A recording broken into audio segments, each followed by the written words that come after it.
Um, I'm very much looking forward to this third keynote. I think we are very fortunate to have with us Professor Alexander Sidorkin, who now works in the California State University in Sacramento, and has published several very seminal books on the use of dialogue in education. The title of his keynote today is A Critique of Dialogue. Alexander, Sasha, the floor is yours. All right, thank you. Let me know if my sound is not good enough. I kind of moved closer. So I just want to say the plugin, this is a part of my larger project. The book just came out. It's called The Pedagogy of Relation from Routledge. It was published in October of this year. So what you hear is part of the construction that I kind of was using there. And I also want to say, as Mikhail said, my entire career is related to dialogic pedagogy. So, but at some point in your life, you start critiquing what you were studying when you were young. And the reason for that, I think, will become apparent later, like throughout my talk. So, so there is the notion of dialogue, and I don't want to stretch it too widely. I kind of go back to original Martin Buber and then Mikhail Bakhtin's extension of that theory. We now know that Bakhtin actually read Buber. He never cites him or mentions him anywhere, but he did read I and Thou before he wrote his Dostoevsky book, which is mostly dialogical theory. And I think that the major discovery, the sort of the Buberian revolution, was that he kind of hypothesized there's two different modes of existence. So that's why his concept is ontological. So it's either I, thou, or I, it. There are like two modalities that human beings can exist on.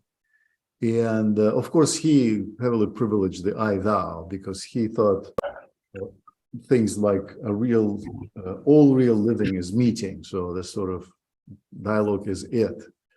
And then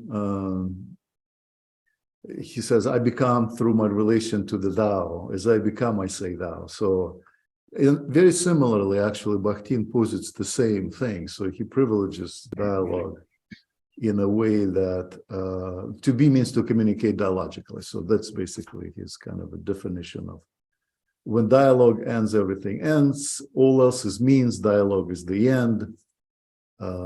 So that's kind of, it's from conclusion of his Dostoevsky book, more or less.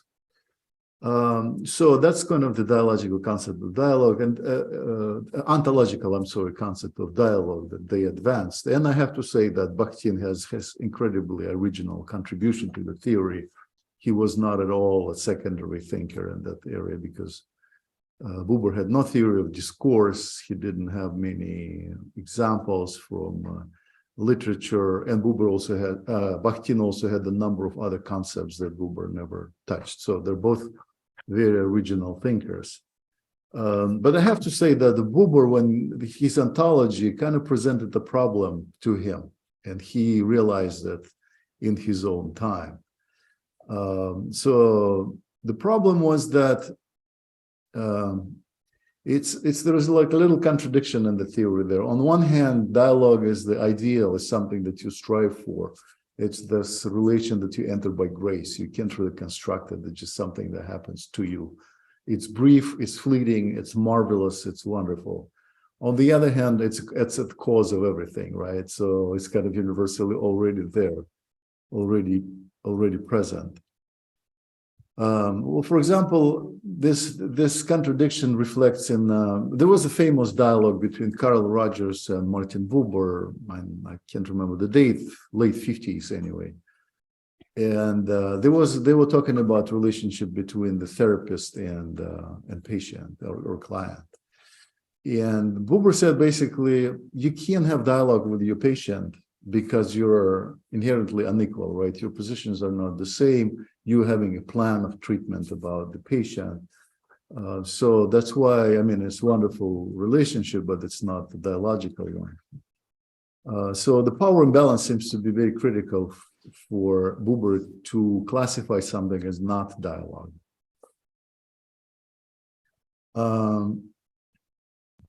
So basically, just to preview the argument, I think the great discovery was that Buber made and also Bakhtin affirmed was this importance of relations in sort of a relational view of ontology. So we exist through relations with each other, with the world, and all of that. I think that's the major discovery, that we shouldn't connect. But the error was that Buber meant for I thou to be the sort of their primary relations, right? And I don't think it works really well for fields like education, psychology, like psychotherapy, and others, where there is always inherent imbalance of power between the teacher and the student, between the therapist and patient. So I think the problem was that the problem is that when they said primary could mean two things. It could mean the first one, the very first sort of original one, and it could also mean the most important thing, right? So, but dialogue doesn't work in either of those senses. First of all, they completely missed that sort of mother-infant relation is really foundational to human being. There is no question about it. I mean, I think we have all the empirical and theoretical evidence that that's true. And the mother and of course, you have to give them some slack, because Harlow experiments or Ainsworth theory of attachment didn't exist when they were writing their books. So they just didn't know. I also have to say they both were kind of older white men. They didn't understand experience of women and mothers, so they were just completely oblivious to it. But if you write about relations and you completely miss the fact that the most important relation is infant and mother attachment, you're really missing the whole point, the whole continent about human existence, and they missed it somehow. Again, not to criticize the man personally, it's just they were writing at the time that was fairly common, actually. So the kind of a nurture-child relation, it doesn't have to be mother, but nurture-child relation is definitely primary. That's where we learn our our further life depends critically on that initial relationship. And we now also have a lot of empirical evidence that if you deprive children, like say Romanian orphans that grew up without strong attachment, they grow up into people who are unable to make any kind of relationship throughout their life. Their development is severely stunted. So I have to say, by the way, I searched the I and thou, and I searched the Dostoevsky novel for a word mother, and they don't really talk about that. I mean, Buber never mentions, it doesn't exist for him, and Bakhtin mentions mother, but only in the context of literary characters. So anyway, but there is a notion of relational self that it's not mine. There was two kind of psychologists that I use, Anderson and Chen, and their names. They kind of posited that there is actually a developmental theory of relations. So what happened is, like, there's this initial biologically pre-programmed and truly universal relationship between the child and the nurturer. This goes across all cultures, all manifestations of human existence. So everybody has a nurturer when they're young. And then, so what they think is happening is, like, once you enter into a relationship as an infant with another adult or another person, you transfer, there is a Freudian notion of transference. You transfer your relationship with mother onto that other adult. And then you discover that the other adult is not exactly like the mother. If you go to preschool, you have a teacher, you're trying to conceptualize of a teacher as your mother. It doesn't work. Kids discover it just doesn't work. Or with their father. Father could be a little different person.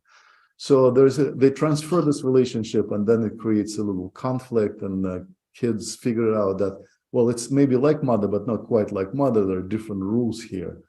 So, and then that transference create cognitive conflict. So they split and they learn to have two different kinds of relations with mother and with other grown up, another caretaker. And then it goes on throughout our life. You know, you go to school and you realize that, oh my God, my peers are different than my siblings. So you try to transfer, or you don't have any siblings. So you try to transfer relationships and then it doesn't work.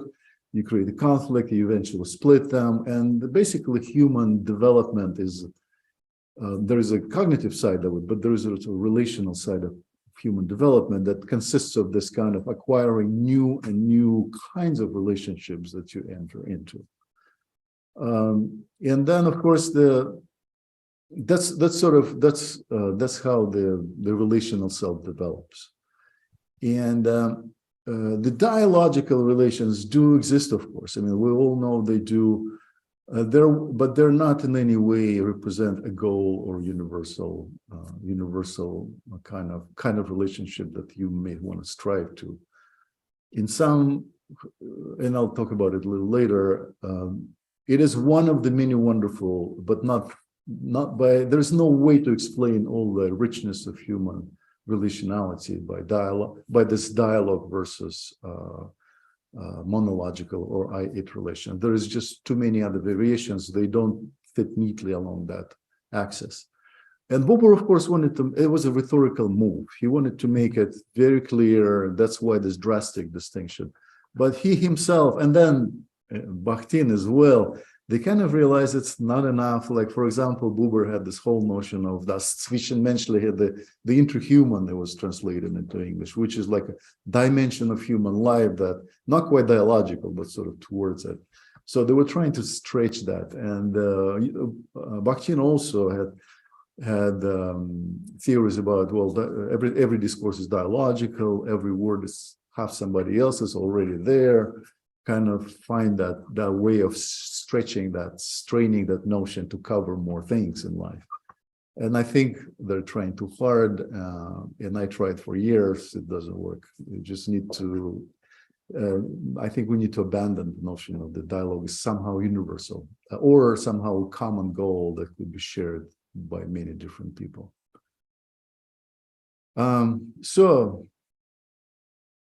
But that theory of sort of developmental theory of relational development is not there yet, but I think we can kind of see the outlines, because if you say, if you're an adolescent, you're building different kind of relationship with the world, and then once you're a young adult, that's a different one again. And then if you're stuck at some point, if you're not able to build any other relationships in your life, then you become dysfunctional or maybe sick or isolated or all kinds of other stuff. So in any way, I think the sort of the richness of dialogical palette or dialogical toolbox is one of the aims of education. So not dialogical, I'm sorry, relational. So the ability to build different kind of relations. So if we limit it to dialogical, I think we're doing a disservice to people. They should be able to enter other ones as well. So there is another problem that I kind of discuss, which I already mentioned, is that the dialogue is an exclusionary notion, right? Because it, you know, when Buber thought about it, he kind of imagined as like him and another white old man sit across each other, deep in thoughts, and they kind of enter this magic dialogical relation. That's really not how most people think about life and the good life anyway.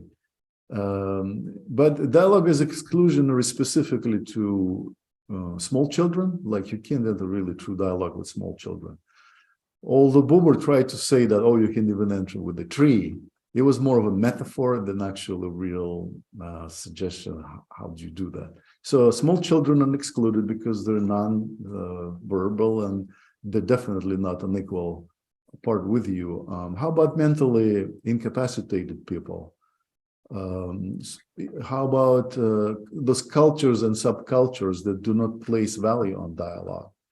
So when you're trying to claim that being a human essentially means being dialogical, that's great, but you just denied a vast majority of humanity the right to be human, because they don't they're not able or not interested in dialogical relations. So they're in different kind of relations, but they're just not dialogical ones.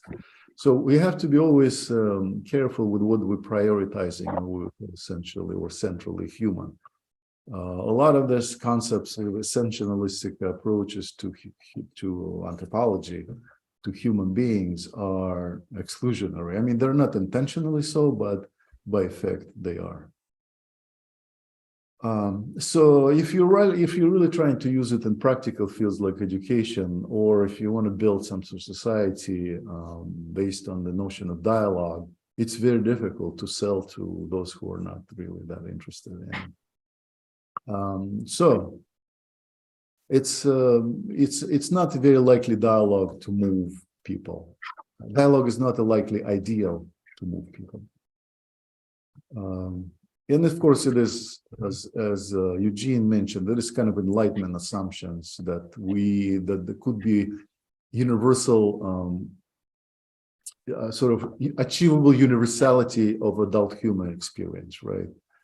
That's the trick. We are universal when we're infant.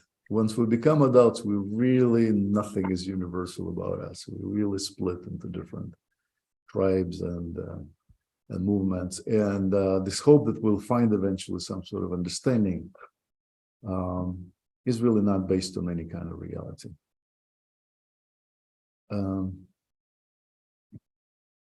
So that's why I think in education it works so hard. I mean, many people, including me, try to kind of find those very creative, inventive ways of like, how do we make this also sound more dialogical than this?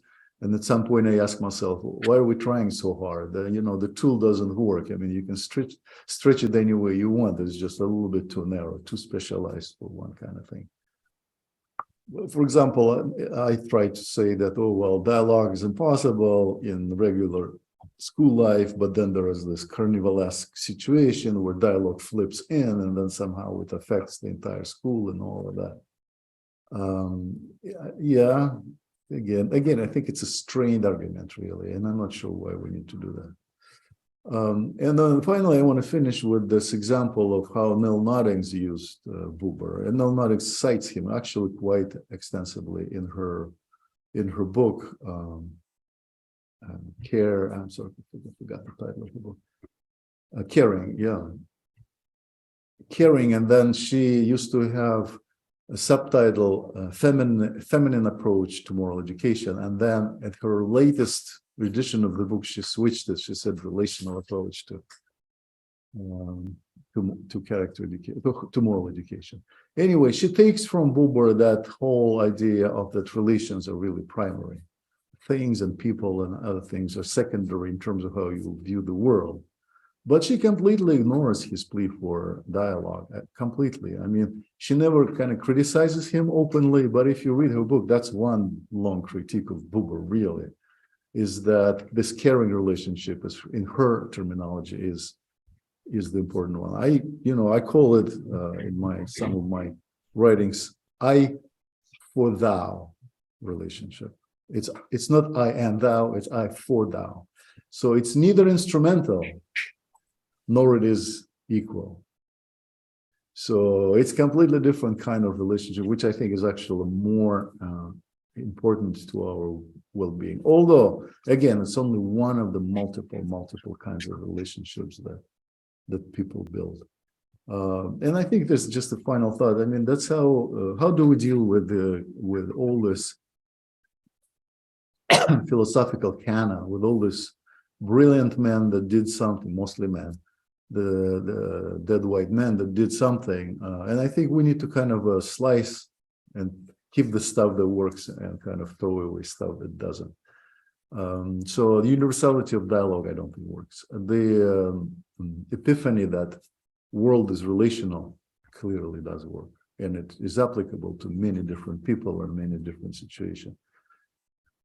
So that's I guess my appeal for sort of using pedagogy of relation rather than dialogical pedagogy. And again, I'm not preventing anyone from doing anything. So people should study what they love, and just let the history the judge of it. But I think you bring more people into the boat if you assume that any kind of relationality is important. There is also a question about what's the unique characteristics of the educational relation as opposed to any other one, because it can't be just good, right? It just can't be friendly. And I think in my kind of mind, what sets educational relation apart is it has a sort of inherent duality to it. It has kind of a dimension of well-being, and there's a whole literature of well-being and education, right? And then there is a dimension of growth. So in other words, in educational relations, what teachers do, they care about well-being of the children, so they build this relationship about well-being, but they use it to push students forward. So it's not family, it's not for comfort, it's actually for development. You use your good relationship with students to push them somewhere else. It doesn't mean if it's academic learning or just being a better people, but there is a whole difference between where children are and where you as educators think they should be. And you got to use your relational capital to propel them somewhere.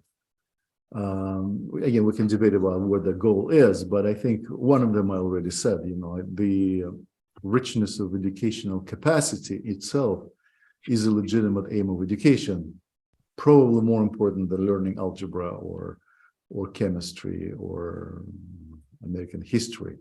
So your ability to enter into healthy, productive with other people of different kinds, different backgrounds, different professional roles, maybe is one of the largest or biggest aims of education.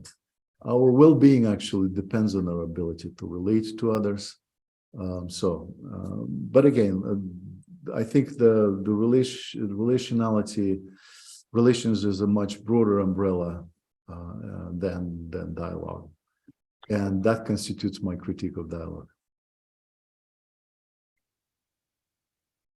20. Thank you very much, Alexander.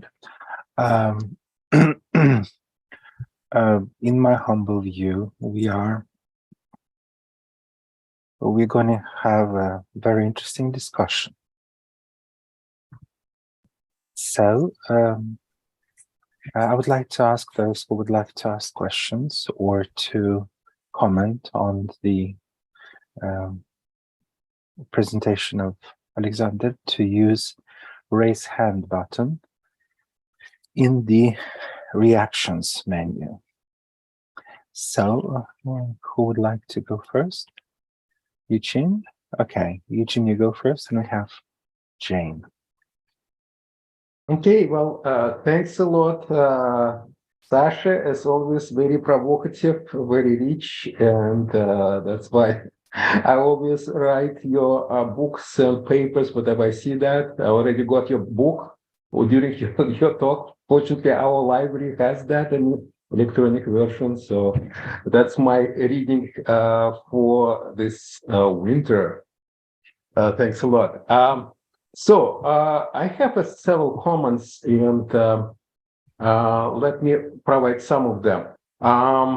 Because I'm very sympathetic to your talk, but of course I disagree with you as it is right now. Maybe later I will agree with you, but like the big things, I disagree with you about dialogue. And let me tell you why. There are several actually things. And I'm also sympathetic to that. It's not like I'm just disagree. I have like не все так однозначно, using this Putin's phrase. Sorry for that. So what I find when I was reading Bakhtin, and actually I was teaching a class on Bakhtin at University of Delaware, and my students told me that they couldn't understand basically not anything, but almost everything what Bakhtin wrote. It's not because of the focus on the literature, and they didn't care about literature. They were interested in education. But and it took me a while because initially I couldn't understand what they don't understand, because it takes time. And then I realized what's like with the help, dialoguing with them, what the hell they don't understand that. I think Mark was in that class actually, just thinking about that. Anyway, one thing that I found that actually Bakhtin used terms monologic and dialogic or dialogue monologue in so many different ways. Later I've learned that it's not only me who noticed that, there are actually people talking about that, but back then I didn't know about that, and I actually abstracted 5 different ways of him talking about this. By the way, sometimes dialogue and monologue are bad things, sometimes they're good things, sometimes they're complementary things, sometimes they're fighting with each other. And one of the my reading of this was, and I'm pretty sure there are more than 5 ways of thinking about dialogue and monologue in Bakhtin. And I thought that he is actually intentionally was polysemic, or maybe, I don't know, that's my reading of that. But one reading of this dialogue is everything we cannot escape by dialogue. We don't need to do anything particular to be dialogic. So we don't need to be extra efforts. The problem is that type of dialogue, of understanding of dialogue, can be distorted. And monologue, by the way, it's a form of dialogue. It's just this very distorted way of dialoguing. In a way, you cannot escape but dialogue. Well, maybe by killing other people, you kind of get out of this. But even that is actually questionable, how much you completely out of this dialogue. It's kind of unescapable. That's one thing. But on another hand, let me tell you where I'm very sympathetic to you. It's true that it's interesting to look at like what Jane is studying, like little babies, and I hope you will talk about that. That's a very interesting issue, but whether or not dialogue is possible, dialogic relations without language, for example. And I also, I could hear about your equality, but he didn't talk about equality. He talks about equal rights, and that's a different thing than being equal. And that's another story. But I'm sympathetic. I had a project, working project of very interesting American professor, and he did very interesting experiments with democratization of education. And he came to many interesting things he didn't read Bakhtin, never. He's right now 90-something years old. Anna and I interviewed him. His name is Martin Duberman. And one of the challenges that he had is exactly, Sasha, what we described, because I wrote a paper about that. Hopefully it will be published in our journal soon. One of the struggles exactly, Martin Buber is very helpful for that, because he struggled between dialogue as you and it, and just dialogue as you, they relationship. What does it mean in practice? He was teaching history actually in Princeton in the 60s. He tried to introduce psychotherapy constantly, and he thought that education is primarily about like psychotherapy, and that's no, education is about teaching history, and then it's both, and there is a constant interesting fights in him. And he was continuing pendulum swing in many different directions in that. But again, he came to dialogism as well, without much knowing about that as well. And he was kind of puzzling that. And I think it's a very interesting issue that you're bringing up about this, like putting the Buber there. Is it about content, the primary thing, or is it about kind of dialogic relations, the primary thing? And even what's this dialogic relations is about?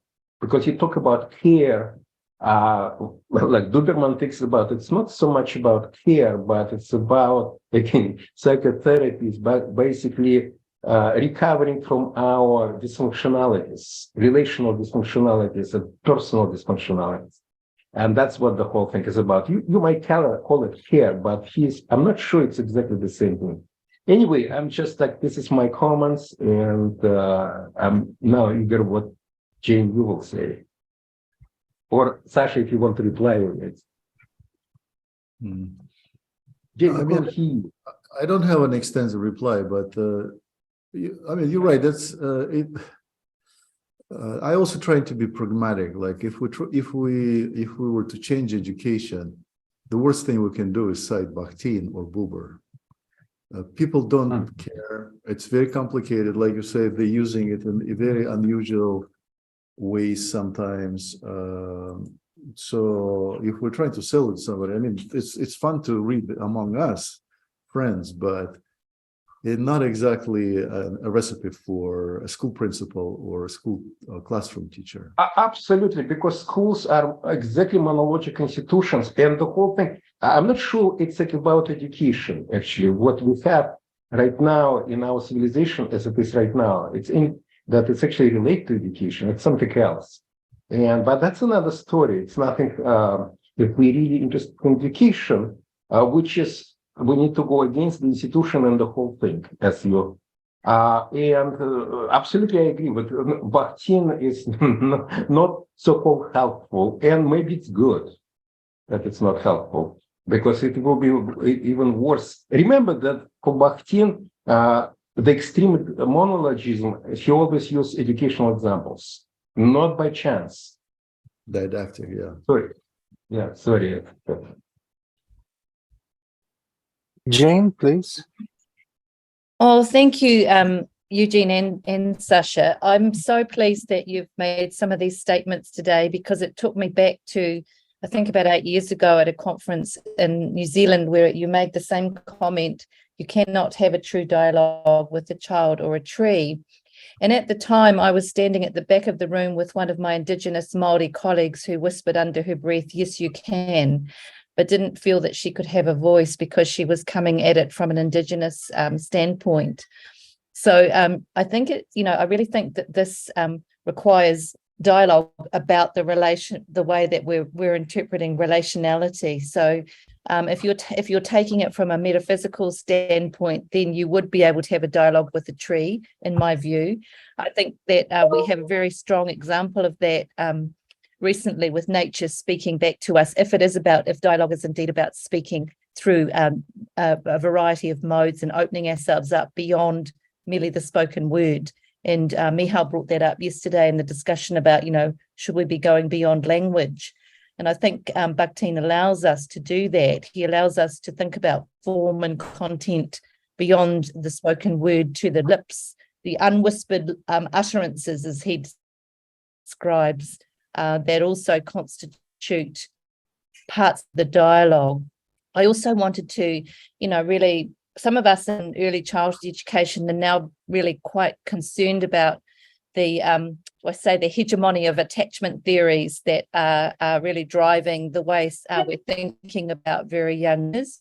I've just finished a very large international study looking at infants across 7 countries entering in early childhood now at the age of 6 months.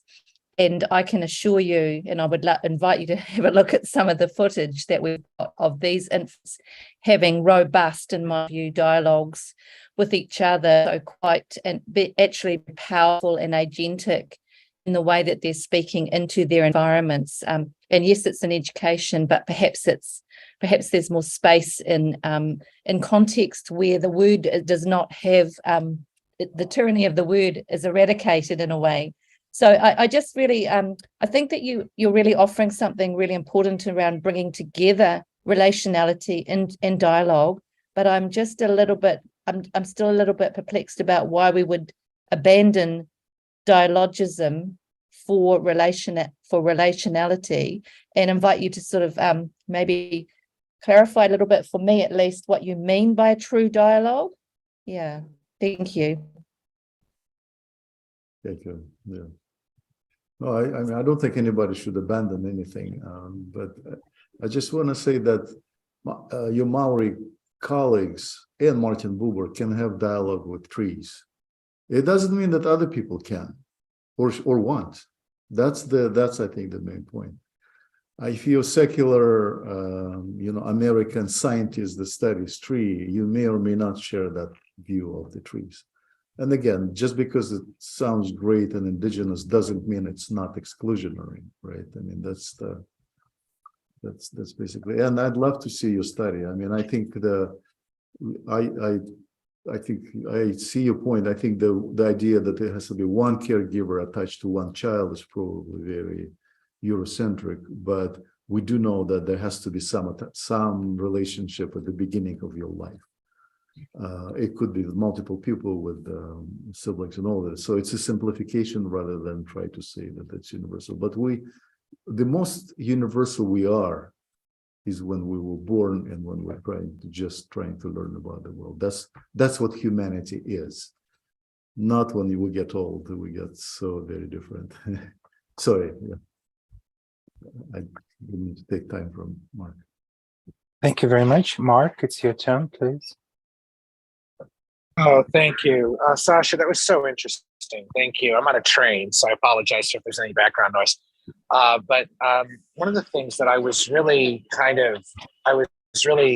interested in your thoughts on, as you were speaking, I was thinking, and maybe Jane reached this with her point about attachment and the kind of the tyranny of attachment theory. I don't know.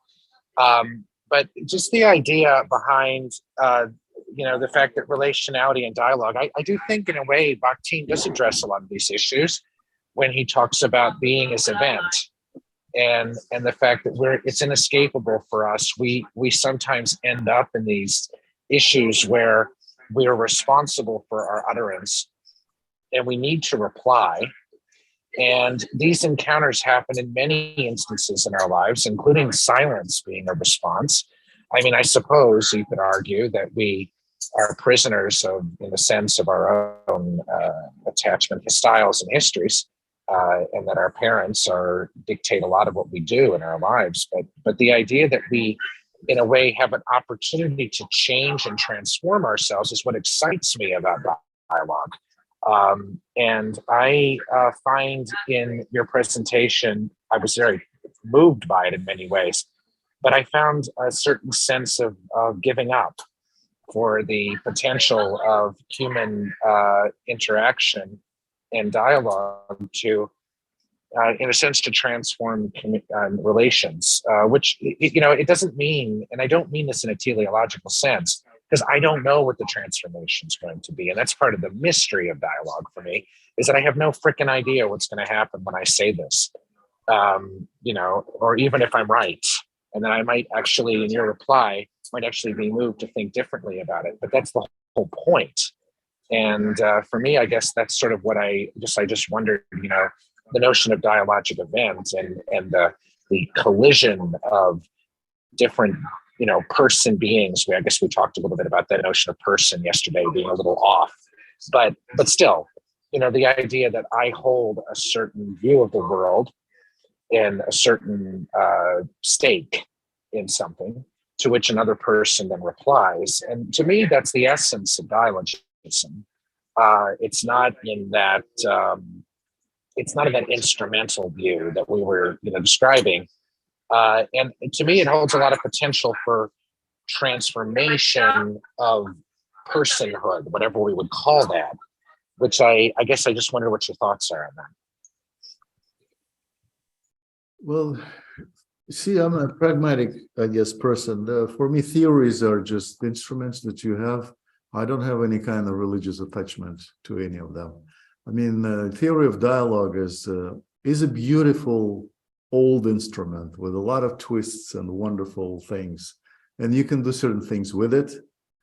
You can't do a lot with it. That's my point. You need to have maybe more robust instruments to do other things, like, for example, transforming schools into making them more humane and more fit for human life. I don't think that instrument works. It's too fragile, it's too complex. Using it is very complex. You can't teach everybody to use it. That's why I'm not giving up on dialogue in my life. I'm giving up on the use of that theory to do things that I want to happen in education. So in other words, yeah, feel free to use it. It's just, again, it's, if you hammer nails and you're trying to do it with a screwdriver, it's possible. It's possible, right? It's just you spending too much effort and your nails are not going to go in correctly. So that's where I am. And, and like everybody else, you fall in love with whoever you study, right? I mean, Bakhtin was the sort of the love of my life. It doesn't, I mean, if you start reading critically what he wrote, the guy was all over the place. Come on. He, like Eugene said, defined dialogue in 5, 6 different. He means everything by dialogue. I'm sorry, that's sloppy philosophical work.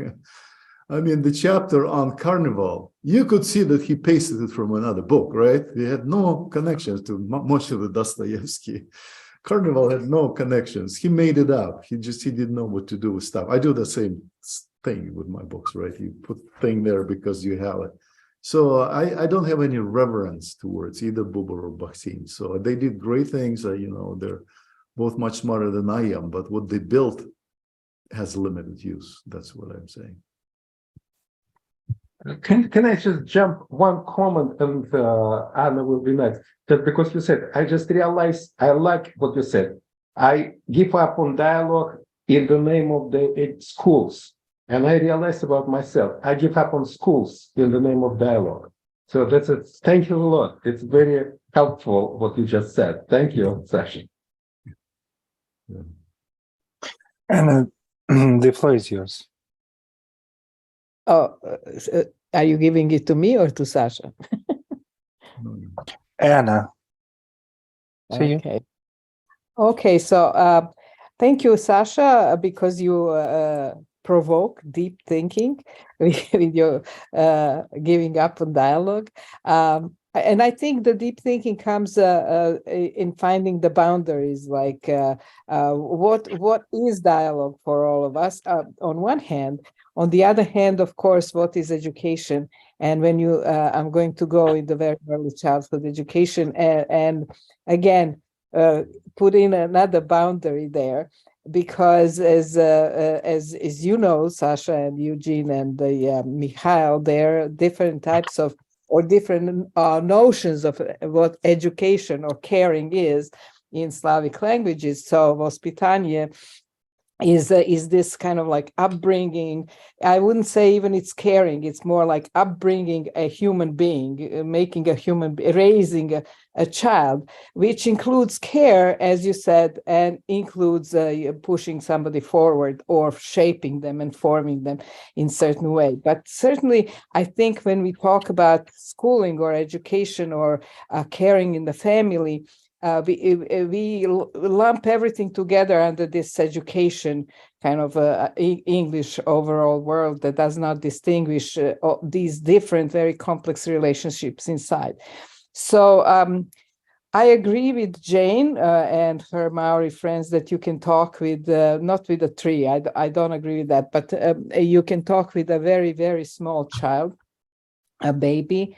And I think that actually dialogic relationship, the way how I understand them from Bakhtin, and that is offering some kind of a provocation about something and expecting a response either from a baby or from an adult, that's a dialogue. It doesn't have to be verbal.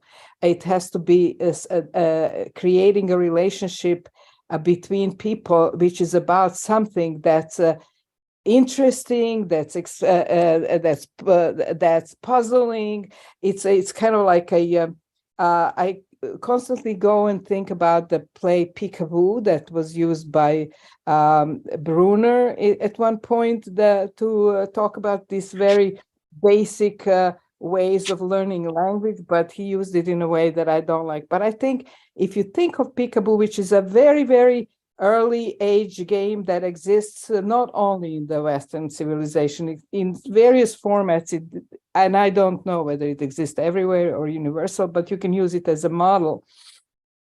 It's creating some kind of a surprising and provocative situation with a child in which something starts to happen, which I think is a kind of like beginning to puzzle about each other, about life, about everything, what is, what isn't.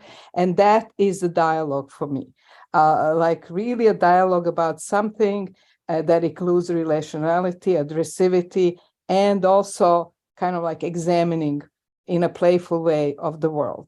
So I think the dialogue is the basic spark that gives awareness of the self and of the world and of the other in human relationships. That's for me the definition of dialogue. So while you were talking, I was thinking about that, and I think that it's the mode of living as a human being.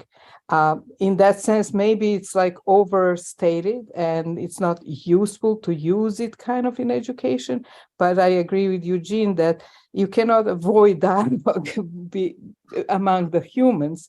It just then becomes the question of what's the quality of the relationships, what in different cultures or in different moments creates new sparks for people to grow, and what creates a kind of killing of personal agency. Okay, that's just my kind of like musing on what you said. Thank you. Well, I just want to say that if you stretch any kind of concept too broadly, it tends to lose its meaning, lose its meaning. So, but you know, I think if you're applying a notion of dialogue too broadly, then you don't know what that is. And I just going back to definition of that Buber gave, which it's a relation that is kind of holistic, direct, and mutual, right? More or less.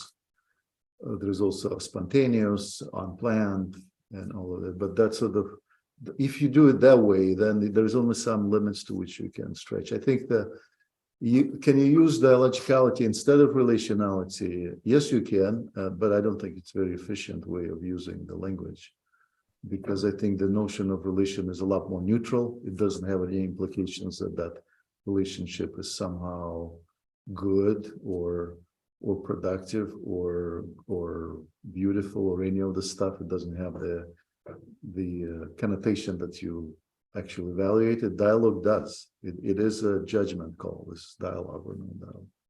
So, sorry. Thank you very much. Bridget, please. Oh, thank you, Sasha. That was very thought-provoking.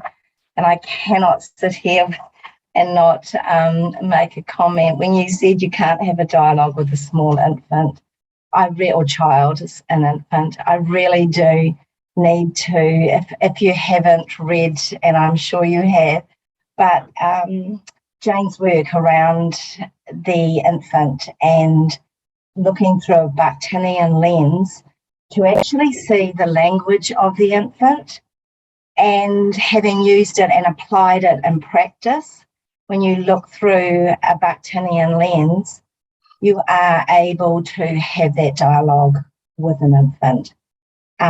Whether working as I have in an infant centre or as a lecturer teaching teachers, a Bakhtinian lens when brought to the classroom does provide access to those types of dialogues, because you're not prioritising the adult word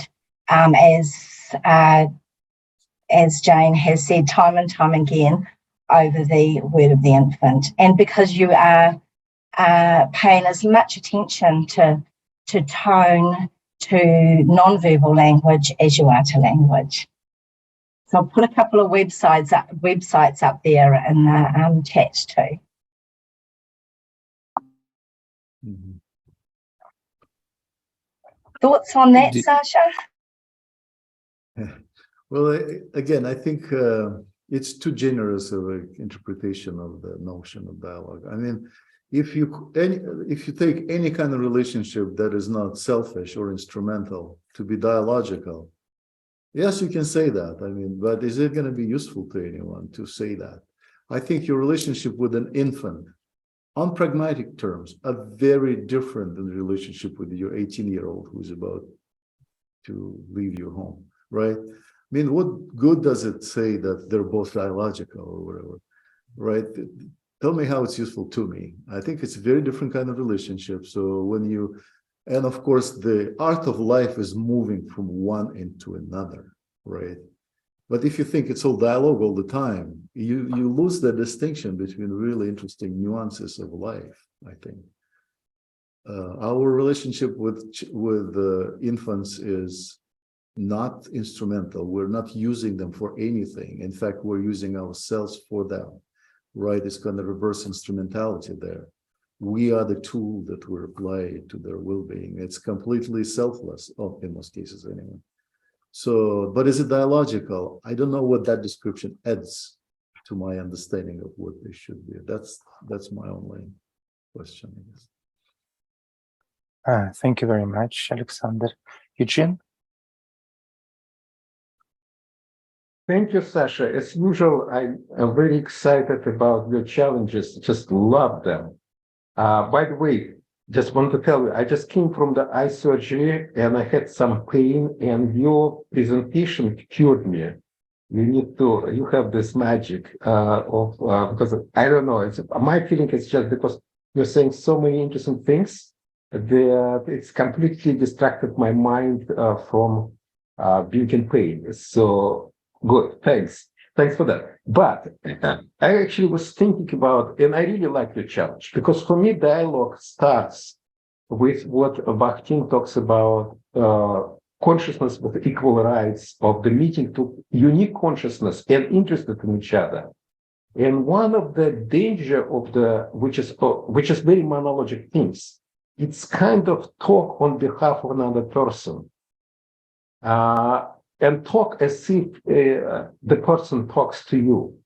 And this is for me a challenge with the little children who there's a lot of adults. By the way, my feeling is it's a very cultural, it's very common in Western culture to talk on behalf of the child and not respecting that there is something unique on another side, that it's not what you think, or might be not what you think, or even whatever you think the child is doing. It's always hypothesis, which could be completely incorrect. And it's even more interesting when it's incorrect than it's correct. Pragmatically, it's better to be correct, because pragmatically, it's good to foresee needs of another person, especially these physical needs like food and something else, even psychological needs. But the magic of this, it's actually when you're getting somebody who is not what you are, and you not fully understand, and great that you never fully understand. That's terrific. It's meeting of this unique consciousness. How it's happened, again, this is not my area. Of course, as a parent, I'll tell you that it did happen, but maybe you can tell, and maybe it's very legitimately that I'm talking with the tree, because for me, it's also talking with trees. Exactly not happen. Why I have challenged? Because you projecting something, you're hearing them what you create, but not what, again, this is my view. I understand that some people will disagree with me, but this is my challenge of not believing that people can talk with the trees. And I'm afraid, you're absolutely right, there is a lot of this kind of danger that we might, when we say we have dialogue with the kids, we don't. We're doing something like we're projecting things and replying to our projections, which actually, as Vygotsky claims, it's the way how kids learn how to talk, for example. I'm not so sure, and again, this is not my area. That's why I'm so interested in what Jane and many other people are doing, because they're exactly moving in that direction. But I really kind of encourage everybody to take the challenge seriously, because I think this is very productive. Your challenges are always productive, because they can move our research forward, our understanding forward. So thanks a lot again, and let's keep our talk. And thanks, Jane, that you're going after me and replying. I want to hear what you say. Thanks. First, Sasha, and then Jane. Would you like to reply to Eugene? I don't, just quickly, I don't buy into this kind of very existentialistic understanding of education. So I think if you remove a purpose from it, it kind of becomes synonymous to socialization. It's the natural process. So I think we're building all these expensive institutions to do something and on behalf of the children. So it is a little bit paternalistic. So I won't buy a premise that you're free to define who you are in educational system. So. Jane, please. I mean, I've been thinking as you've been talking about a virtual baby that I'm trying to design at the moment. So a baby that I would really invite you, Sasha, to come and join me in trying to break that down, because when we have to simulate a dialogue, you really have to kind of dig into the detail of what that actually might mean or how it might look and all the nuances within that. And the further I dive into it, the more I realize just how how dialogic the process is. And what I mean by that is that there's nothing that you can rely on you can't assume that X equals Y. It just doesn't work like that. It's always nuanced, and it's always interdependent in time and space and culture. It's always dependent on the viewings that you bring to your dialogue, to the way that, or in your case, the relationship.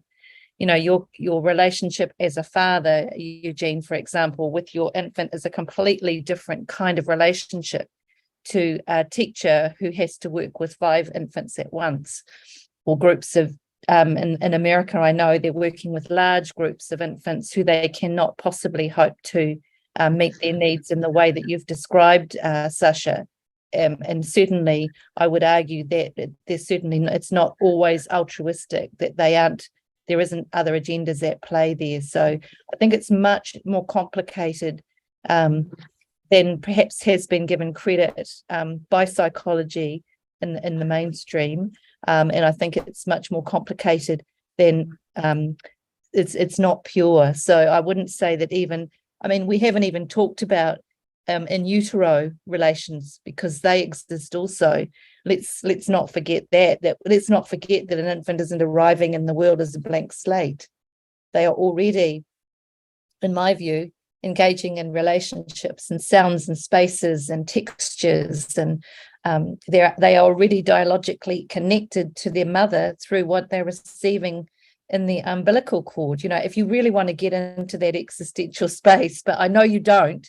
So I think that's really at the nub of it. We could discuss this all day, but we're coming from different platforms, I think, and that makes it very interesting. In fact, that I would argue that makes it dialogic in its very essence, and gives us opportunities to think differently about childhoods and about education, and importantly also about ourselves and what it is we're doing here and why we're doing it and what we mean when we talk about dialogue. So I really thank you for the provocation. You've got me thinking. Thank you. I would like to thank Alexander Sidorkin for his keynote. It obviously resulted in a very interesting and fruitful discussion, and I believe there will be continuation of it, both hopefully at the conferences, but also in writings, articles, editorials, and so on. So although you embraced pedagogy of relation, as you said, you have not abandoned dialogic pedagogy. So you're always a very welcome guest. Thank you very much. Thank you all.